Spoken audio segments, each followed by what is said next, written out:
शील करा बस बस चावी साहेबांकडे दे.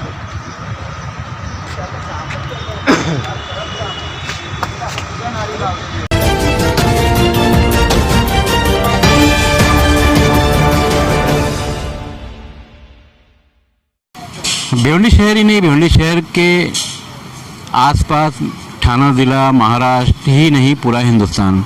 मेरे ठीक पीछे दरगाह है, दरगाह दीवान शाह।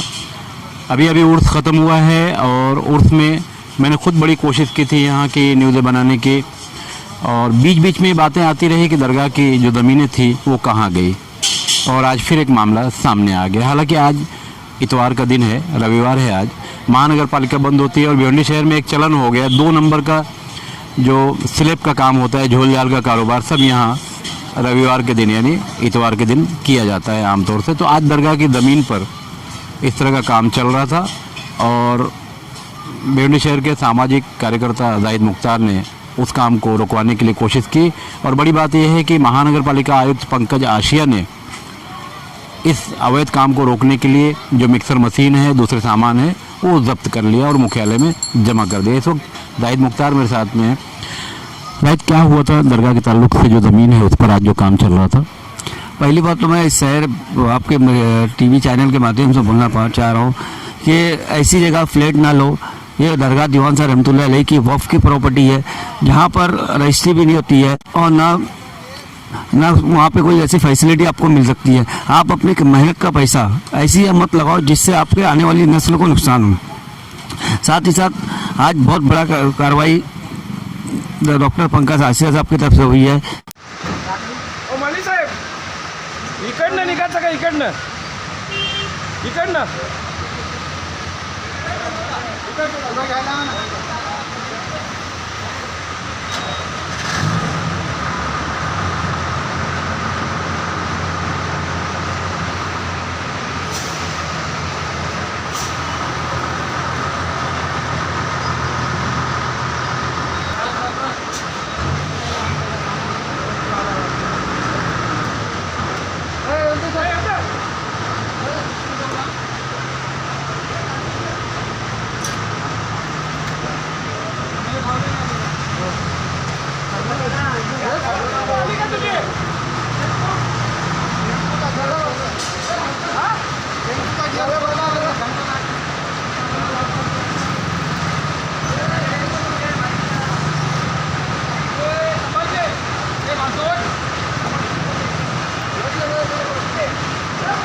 नंबर आएगा ना तो इधर उधर हो जाएगा, हिलेगा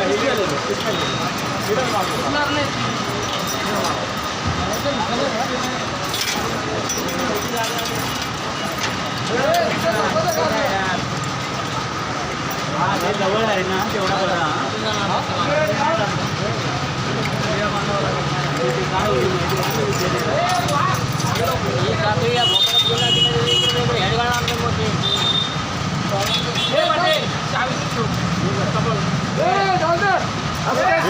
साडे एक मला तुटेल बोलतात ते सुटणार बघू चाल.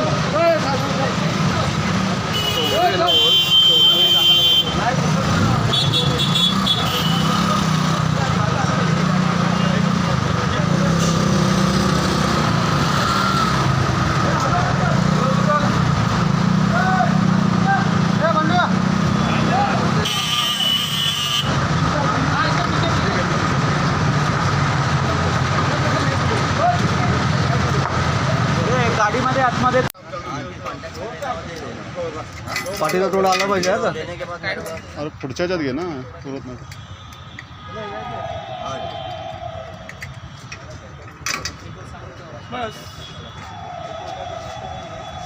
उन्होंने आज संडे के दिन होने के बावजूद भी आज उनकी टीम आके वहाँ जो इनलीगल बांधकाम 14 के 1 पे हो रहा था, सर्वे नंबर 14 जो इनाम वो 3rd है और उसे डेवलप किया जा रहा था, कोई डेवलपर उसे डेवलप कर रहा था, तो वहाँ पे कार्रवाई करते हुए पहले भिवंडी की तारीख में है कि संडे के दिन पहले कोई कार्रवाई हुई है. तो मैं डॉक्टर पंकज आसिया साहब जो हमारी भिवंडी नगर पालिका के आयुक्त हैं उनका शुक्रिया अदा करता हूँ. साथ ही दरगाह पे 1-2 काम और भी चालू है. पीछे सर्वे नंबर 38 है, वहाँ भी काम चालू है और तकरीबन यह सर्वे नंबर 14 पे काम चालू है. तो ऐसे जो काम चालू दरगाह की वक्फ की जमीनात पर वो काम रोकना चाहिए और उनको जो बना रहे उनको भी समझ में आना चाहिए कि हम किसका नुकसान कर रहे हैं, ये प्रॉपर्टी किसकी है. इससे कौम का फ़ायदा होना चाहिए था. जहाँ से बच्चे तालीम हासिल करने के लिए स्कूल कॉलेज बनना चाहिए और वहाँ के फ्लाई काम के लिए रखी गई प्रॉपर्टी है. तो ये नहीं करते हुए लोग वहाँ इलीगल तौर पे काम हो रहा है और गलत ढंग से काम किया जा रहा है. तो इसको जो हम रोकने के लिए 2012 से हमारी इसकी लड़ाई चल रही है. लेकिन आज हमें संडे के दिन, आज इतवार के दिन होने के बावजूद इतनी बड़ी कार्रवाई की गई. बहुत बड़ा हमें उसका वो मिला है कि डॉक्टर पंकज आसिया साहब ने एक बड़ी कार्रवाई करवाई है. हमें उम्मीद है कि इससे बड़ी कार्रवाई करवाने के लिए हम उनसे बहुत यानी हमें उम्मीद है कि इससे बड़ी कार्रवाई करेंगे दरगाह दीवान शाह के मामला में.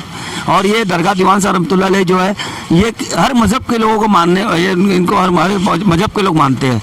मैंने देखा यहाँ के सब मज़हब के लोग यहाँ पे संदल में भी आते हैं, उर्स में भी आते हैं और यहाँ मन्नत भी मांगते हैं. तो कई एक लोग यहाँ दिल्ली लगाव है, तो यकीनन ये ऐसा हो जाएगा कि यहाँ पे जो दिल्ली लगाव है और यहाँ के लोगों को बढ़ेगा. और हम चाहते हैं कि यहाँ पे जो बड़ी जो खाली जगह पड़ी है वहाँ पे यहाँ के रहने वाले भिवंडी के बच्चे हैं उनको मेडिकल कॉलेज मिले, LLB कॉलेज मिले, पॉलिटेक्निक कॉलेज मिले, उसके लिए काम हो, कुछ फ्लाई काम हो जाए. हमारी लड़ाई यही है. वफ़ का मतलब क्या है? वफ़ का मतलब है कि वहाँ पे जो वफ़ किया है वो किसी मकसद के लिए किया है कि कौम के बच्चों को वहाँ फ़ायदा होगा या कौम के लोगों का फ़ायदा होगा. लेकिन यहाँ कुछ भी नहीं है. यहाँ बड़े बड़े जो पॉलिटिशियन है वो क्या चाहते हैं कि यहाँ पे बिल्डिंगें बना लो और कब्रिस्तानों पे बिल्डिंगें बना लो. क्या चाहते भाई? आज यहाँ पे कब्रिस्तान की जरूरत है, भुसार मुल्ला कब्रिस्तान है करीब में, वो भी फुल होते जा रही है. लेकिन वो जो कब्रिस्तानों में बिल्डिंग बनाना सोच रहे हैं, तो मैं उनसे एक सवाल कर रहा हूँ, आप भी कल मरोगे, आप भी कहीं कब्रिस्तान में दफन होंगे. अगर वहाँ पे कोई बिल्डिंग बनाएगा तो आपको कैसा लगेगा, आपके घर वालों को कैसा लगेगा? आज हम लोग है रोकते हैं काम, अगर हम लोग नहीं रहेंगे, कोई नहीं रोकने लगेगा, कैसे रुकेगा काम रुकेगा? तो ऐसा मेरा कहना ये कि जो चीज़ जो कौम का एक असासा है बहुत कीमती है, इसको बचाना हर की जिम्मेदारी है, मेरी नहीं हर की जिम्मेदारी. और आज इतना पेपर वर्क हो चुका है इस मामले में कि वहाँ पे कोई काम ही नहीं कर सकता है. तो पेपर वर्क इतना ज़्यादा हो चुका है. तो मैं ये कहना चाहूँगा लोगों से कि आप पेपर देखो और उसके बाद जो है ना अपना जो मेहनत का पैसा है वो वहाँ पे डालो. बहुत बहुत शुक्रिया. ख़ास बात यह है कि हमारे देश में जितनी भी दरगाहें हैं वहाँ जो ज़ायरीन होते हैं उनके रुकने का बंदोबस्त भी होता है, बहुत सारे वहाँ बंदोबस्त होते हैं जिससे दरगाह की आमदनी में इजाफा भी होता है. मगर भिवंडी शहर की ये मशहूर मारूफ दरगाह जहाँ ना आपको कोई ऐसा ठिकाना मिलेगा जहाँ बाहर से आने वाले मेहमान ठहर सके, या भिवंडी शहर से अगर यहाँ कोई आकर रुकना चाहे और दरगाह के लिए कोई काम करना चाहे तो वो भी यहाँ रुक नहीं सकता, जिसके कारण इस दरगाह की आमदनी का मामला तो दूर की बात, जो ज़मीनें हैं यहाँ के सफ़ेद पोश लोगों ने बेच खाया है. और इसमें बड़ी बात यह है कि दीवान शाह दरगाह की ज़मीनें जिन जिन लोगों ने बेचा है, किसी की रीढ़ की हड्डी का ऑपरेशन हुआ, किसी की बाईपास सर्जरी हुई, कोई बिस्तर पर पड़ा रहा, इस दरगाह के बारे में ये कहानी भी मैं अच्छी तरह जानता हूँ. बहरहाल जो बांध काम की बात है महानगर पालिका ने बंद करवा दिया है. उम्मीद है कि डॉक्टर पंकज आसिया इस बांध काम को ज़मीन दोस्त करेंगे. मैं खान फ़खर आलम. हमारे चैनल पर जो भी खबरें दिखाई जा रही हैं वो सही हैं, अच्छी हैं और शहर के हित के लिए हैं. तो आप हमारा चैनल सब्सक्राइब भी कर सकते हैं YouTube पर जाकर भारत शक्ति समाचार.